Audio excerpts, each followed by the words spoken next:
రాష్ట్ర వ్యాప్తంగా బహిరంగ మార్కెట్లో సన్నబియ్యం ధరలు తగ్గుముఖం పట్టాయి.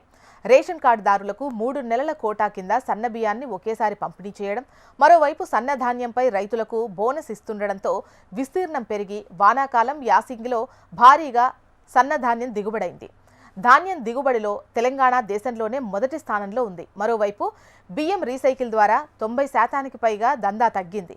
ఇంకోవైపు పశ్చిమ బెంగాల్, తమిళనాడు, కర్ణాటక, యూపీ, బీహార్, ఛత్తీస్గఢ్, పంజాబ్ తదితర రాష్ట్రాల్లో ధాన్యం దిగుబడి భారీగా పెరగడం, చైనా, థాయిలాండ్, వియత్నాం తదితర దేశాల్లోనూ ధాన్యం ఎక్కువగా ఉత్పత్తి అయింది. దీంతో రాష్ట్రం నుంచి ఏటా భారీగా బియ్యం ఎగుమతులు చేస్తున్న మిల్లర్లపై గట్టి ప్రభావమే పడింది.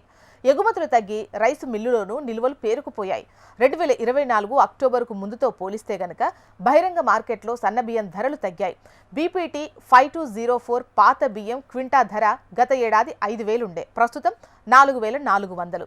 కొత్త బియ్యం విషయానికొస్తే అక్టోబర్కు ముందు క్వింటా ధర వచ్చేసి 4,100 ఉంది, ఇప్పుడు 3,800కు చేరింది. రాష్ట్రం నుంచి బియ్యం దిగుమతి చేసుకునే దేశాల్లో సైతం ధాన్యం దిగుబడులు ఎక్కువగా వచ్చాయి. మరోవైపు కర్ణాటక, యూపీ, బీహార్ తదితర రాష్ట్రాల్లో సైతం ధాన్యం దిగుబడులు భారీగా వచ్చాయి. ఆయా రాష్ట్రాల్లో తెలంగాణ స్థాయిలో సీఎంఏఆర్ తీసుకోకపోవడంతో పాటు ధాన్యం రైతులకు బోనస్ చెల్లించే పథకం లేదు. రేషన్ దుకాణాల ద్వారా తెలంగాణలో సన్నబియ్యం ఇవ్వటం లేదు. ఇక కర్ణాటకలో ప్రతి గింజను మిల్లర్లే కొనుగోలు చేస్తున్నారు. దీంతో అంతర్జాతీయ మార్కెట్లో ఇతర రాష్ట్రాలు ఇచ్చిన ధరకు తెలంగాణ మిల్లర్లు బియ్యం ఇవ్వలేని పరిస్థితి.